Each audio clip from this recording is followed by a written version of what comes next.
It's no secret that Apple has a pretty good reputation among the public compared to a lot of its big tech peers. They've recently prevented apps like Facebook from having access to iPhone customer device data by default, which has been a very popular move and has led to them being seen as somewhat of a privacy advocate by many. And at first glance, Apple isn't as clearly a monopoly as some of its other big tech peers. But what if I were to tell you that despite this good guy image that Apple has been able to create for itself, that the company is actually disliked by a ton of other high profile companies? In fact, many companies have publicly expressed that they hate working with Apple. For years, major brands like Spotify, Netflix, Amazon, Epic Games, and Meta have been either secretly or vocally at odds with Apple, all because of one secret monopoly Apple has over them: its App Store. And this monopoly is not just affecting big companies, it's potentially costing you extra money too as a customer if you purchase things through Apple's App Store. Have you ever wondered why you can't buy Spotify Premium on the iPhone app? When you go to upgrade to Spotify Premium, the app simply says you can't upgrade to Premium in the app. We know it's not ideal, with no further explanation and no direction on where to go to actually upgrade to Premium. They aren't the only ones either. You also can't purchase Netflix, Kindle books, or subscribe to Amazon Prime in any of their respective iOS apps. On its own, that's pretty annoying and inconvenient that you often can't buy certain things in an app on an iOS device. But it's not the biggest deal. But that's not the only way that consumers are being affected here. Other companies sometimes will charge you more money to purchase things in the iOS app than if you were to buy it on their website. Don't believe me? Look at the website pricing for services like Audible and YouTube Music versus the pricing in their iOS apps. They charge customers more money every month if they buy their service on an iOS app. This even led Forbes to say in an article that purchasing subscriptions through Apple's App Store could be costing you hundreds of dollars each year. So you're probably wondering what gives though? Why are so many major companies either not letting you purchase things on the Apple App Store or charging you extra money to buy through iOS apps? The answer is actually really simple, but not well known by most people. Apple takes 30% of the revenue that is made from in-app purchases on anything it deems to be digital services as part of its App Store conditions. This 30% revenue cut also includes all recurring revenue like subscriptions. So it's not just a one-time fee on the first month of your subscription. Apple is continuing to take a cut for as long as you are a subscriber. This gives companies that want to have an iOS app but are unwilling to pay the 30% cut to Apple only two main options. They can either force users to make purchases like subscriptions off of the app, which is the route that companies like Spotify, Netflix, and Amazon have taken. Or the alternative is that companies can pass on Apple's 30% fee to the consumer in the form of higher prices for anything purchased in the app. The reason that so many people aren't more aware of this common practice of companies having higher prices for their products and services when bought on an iOS app is because what companies are even allowed to say in their iOS apps is totally controlled by Apple. A Wall Street Journal article noted that Apple's guidelines specifically say that app developers can't list alternative prices or discourage purchasing through the App Store in their iOS apps. An Apple spokeswoman said that developers are free to promote other pricing outside of the App Store. So if you've purchased subscriptions or other things through Apple's App Store, you may be paying a higher price without even realizing it. I'd check those subscriptions and compare them to the website prices to make sure. Because Apple literally won't let companies tell you that you are paying more in the app, and they don't want that secret to get out, as it's going to hurt their revenue. This level of control Apple has about what information can be shared in the app also extends to the companies that won't let you subscribe to them directly in their iOS apps like Spotify and Netflix. The reason Spotify and Netflix can't directly link you outside of the app to purchase your subscription is because Apple won't let them. Companies can't promote an external payment link or explain the situation about why you can't sign up directly in the app.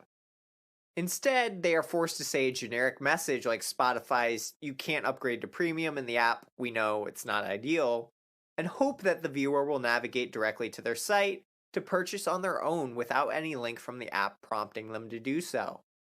But this isn't the only reason companies hate working with Apple through their App Store.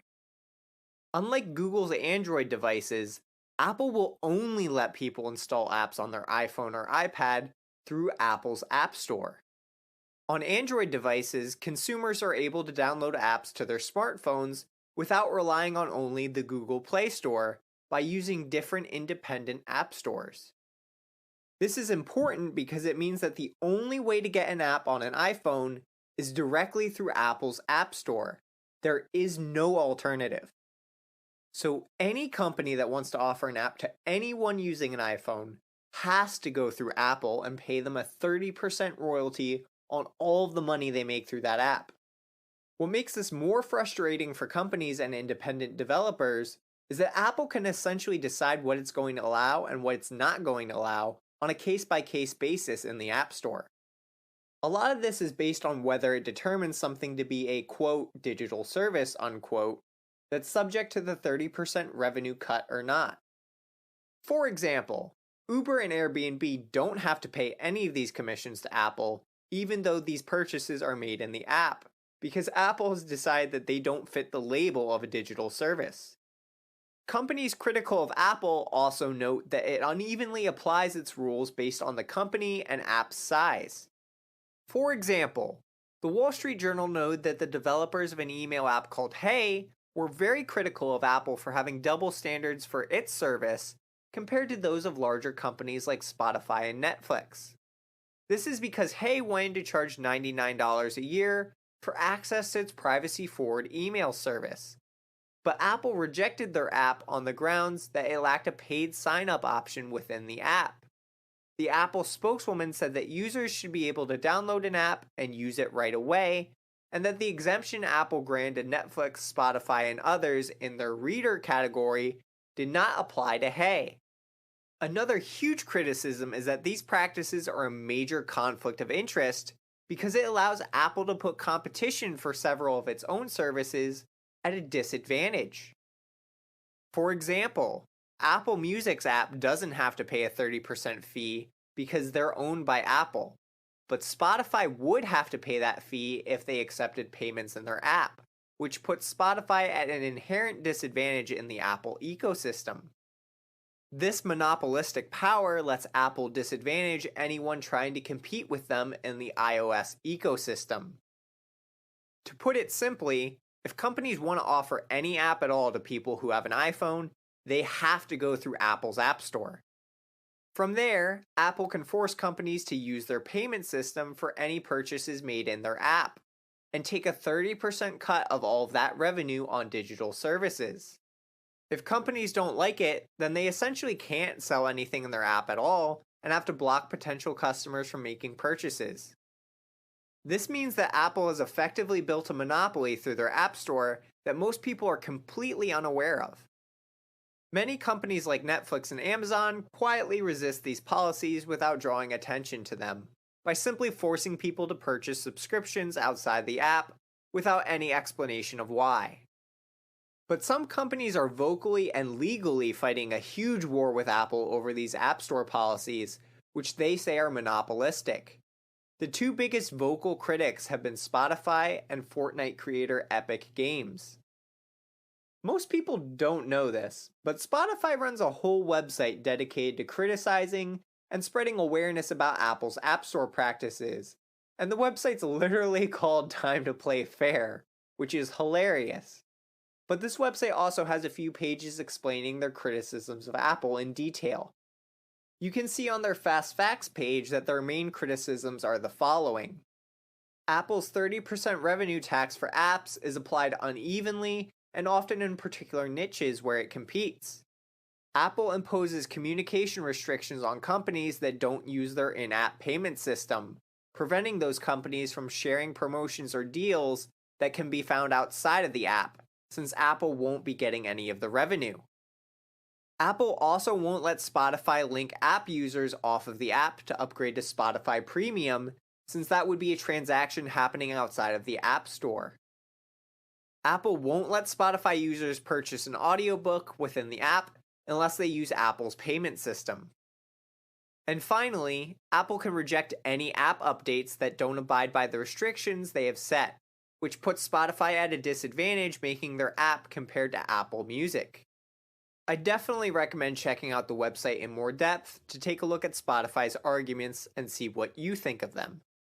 But even though Spotify is actually running a whole website dedicated to criticizing Apple, there's been no bigger critic and opponent to Apple's App Store monopoly than Fortnite developer Epic Games.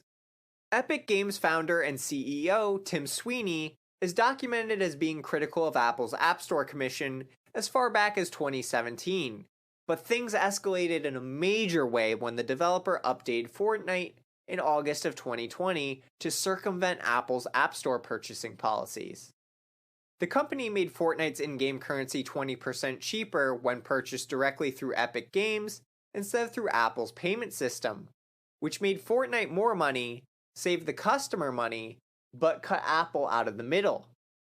Within just hours, Fortnite was taken down from Apple's App Store, with the company saying that the way Epic Games was bypassing their payment system violated their terms of service. In response, Epic Games filed a lawsuit against Apple seeking injunctive relief from the court in what Epic Games said was to allow fair competition in mobile app distribution. CEO Tim Sweeney later took to Twitter, saying in a series of tweets that, quote, "At the most basic level, we're fighting for the freedom of people who bought smartphones to install apps from sources of their choosing, the freedom for creators of apps to distribute them as they choose, and the freedom of both groups to do business directly. The primary opposing argument is smartphone makers can do whatever they want. This is an awful notion. We all have rights, and we need to fight to defend our rights against whoever would deny them, even if that means fighting a beloved company like Apple." The first ruling for this lawsuit was issued in September of 2021. The judge issued an injunction to Apple saying that Apple would no longer be allowed to prohibit developers from providing links or other communications that direct users away from Apple in-app purchasing. However, the judge did not issue an injunction related to the 30% cut of revenue that Apple takes, and said that given the trial record, the court cannot ultimately conclude that Apple is a monopolist under either federal or state antitrust laws. The judge also ruled that Epic Games would have to pay Apple damages for violating Apple's agreement terms and would have to give 30% of all the revenue it collected from Fortnite on iPhones and iPads through direct payments. Both sides were unhappy and would end up appealing the rulings that they lost in the case, but now Epic Games has a group of 35 state attorneys general, Microsoft, and the Electronic Frontier Foundation, which have filed briefs in support of their case against Apple. This is lending support to the view that Apple does have a monopoly. Microsoft said in their brief that, quote, "The legal issues implicated by this appeal pose significant risks to competition across the economy, far beyond gaming and in-app payments. A broad ruling for Apple could leave little room for a limiting principle to prevent Apple from leveraging its control of iOS to foreclose competition in countless adjacent markets. Google, the only other mobile operating system provider, could be empowered to do the same. The stakes are high for Microsoft and other businesses that depend on antitrust laws to protect competition on the merits. As the seller of Windows, Microsoft knows the importance of being able to innovate and add new and complementary features to its products. U.S. antitrust law rightly gives even large businesses the right and the incentive to improve their products, cut prices, and increase output to compete with rivals big and small." On November 14th, 2022, oral arguments for the appeals case began at the U.S. Court of Appeal for the Ninth Circuit. The case is now receiving more attention as the U.S. Department of Justice is now involved and weighing in. While the department is not technically favoring a side, its filing did say that it had concerns with how the original judge's ruling in the lower court had too narrowly interpreted parts of U.S. antitrust law, as well as taking issue with the lower court's misunderstanding of the market and Apple's monopoly power. The appeals case is yet to be resolved, but it certainly seems like an uphill battle for Apple to convince the court that it is not a monopoly with their current App Store policies. But be sure to let me know your thoughts in the comments below. Do you think the Apple App Store is a monopoly? Which viewpoint do you agree with?